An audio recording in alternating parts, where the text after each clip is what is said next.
A difficult and bloody civil war in Somalia led to the overthrow of the dictator Siad Barre in 1991. Children as young as 8 take part in the fierce and bitter fighting that continues as the powerful clans now battle each other for supremacy. Mogadishu, a once beautiful city split by a front line dividing disputed clan territories. Armies of the warring factional leaders patrol here, along what is more locally known as the Green Line, a corridor of former homes and schools with grisly reminders of past skirmishes. Forced out of their homes by devastation and starvation, many Somali people have fled to makeshift refugee camps.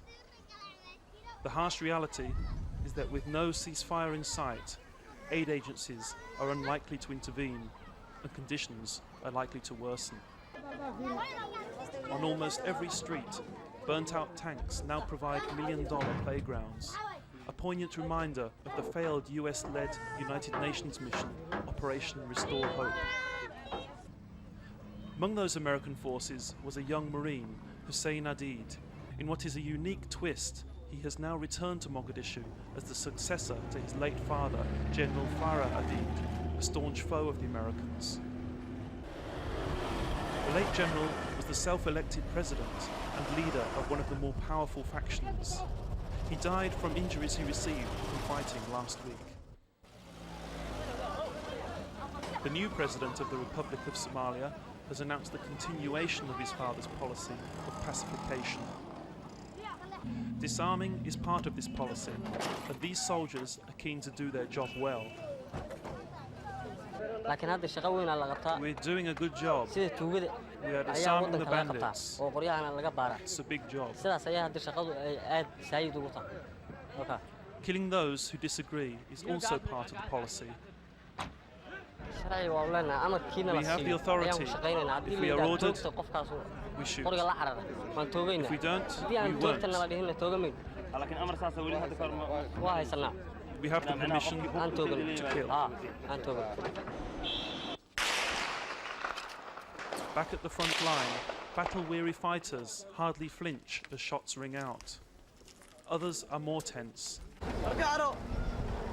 Hopes of a ceasefire have been dashed by Hussein Adid's adherence to his late father's policies. Ali Mahdi, the North Mogadishu leader, saw pacification as a barrier to Somali reconciliation. We were negotiating with him for 5 years, and he never accepted what is the desire of the people. He never accepted. He is the man who wants only to have the power through the barrel of the gun. In agreement is faction leader Osman Artu, travelling here in protected convoy. He parted from the late General Adid's clan and left his post as finance minister last year. The reason we do have this built is I did want to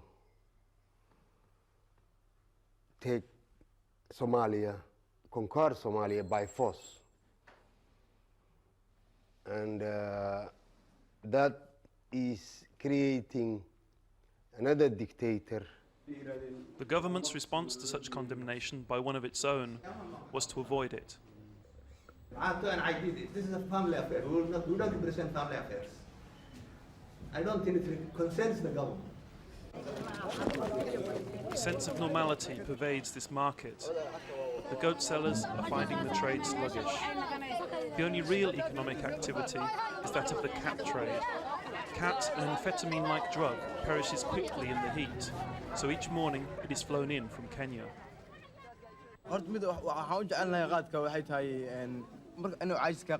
We like cat. It gets rid of fatigue and staves off nightmares. It also makes the work easier. It doesn't do you much good though. Cat may relieve the tedium of war and create trigger-happy fighters, but these young men are deadly serious in their struggle. I believe I will die when Allah my God decides. laakiin marka hore But sama if my dhimanaysid people need me to defend them, marka waxa weeyaan I difaac have no meeshaan right doono to be afraid xabad kasta of hadday ka dying. dhacaysana ma dhimanayo jardi ilaahay u qoro taasi weeye Hussein Adid inherits a loyal army that his late father, General Adid, forged from warring militias, freelancers, and the former National Army. They are paid to carry a gun and put aside clan differences. waxaa loo guulaystay iyadoo qabiilkii la qubay We understand the badness of the clans. isku dhafan iyo dhibaatooyinkii la soo maray ama Now we qabiilku are uu soo united marsiiyey as a national shantii force. sano macnaha These rival faction fighters have no uniforms. They paint their technicals gaudy colours and possess a certain bravado, but no one doubts their commitment. These technicals are cannibalised aid vehicles with a machine gun or anti-aircraft gun mounted in the rear. As survivors of numerous battles, many young fighters believe the secret of their success lies in their willingness to die. haddaan dhinto waxaa u dhimanaa It doesn't si matter if daacadnimo I die, because when I'm dying, I am defending laakiin myself nafteedana in and aan my leader. isdifaaco aan So ilaahana if I ka die, cabsado no problem. Bermuda, a small enclave in the heart of Mogadishu, has turned to Islam in its search for a peaceful solution.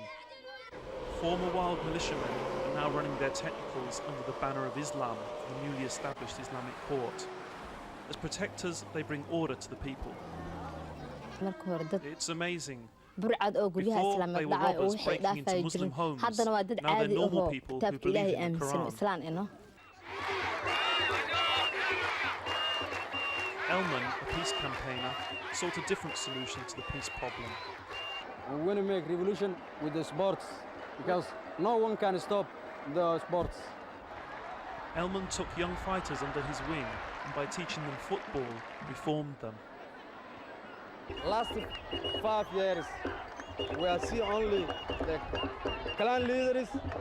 They get a lot of opportunity. The clan leaders and the warlords, the gunman. But today, we are celebrating. We have no gun. In Mogadishu's highly volatile and unstable conflict, there is no place for such celebrations.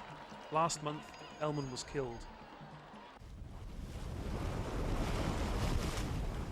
Osman Arto and Ali Mahdi see reconciliation and negotiation as the only way forward to a peaceful end to the conflict. Most of the clans of most of the Somali people are one side, and for reconciliation conference, and they are for having a central authority. Our intention is to reach ultimately the goal of the Somali nation peacefully. But I am sure what we are trying to do now is to create Somali nation, and to create Somali nation we need a multi-clan forces, militias, to get together, and that symbolizes and is the start of the Somali nation. Osman Arto's advice last year to the late General Adid could be just as applicable to the young Hussein Adid today. Renounce what he so-called government, renounce all the violence, and join the peace process.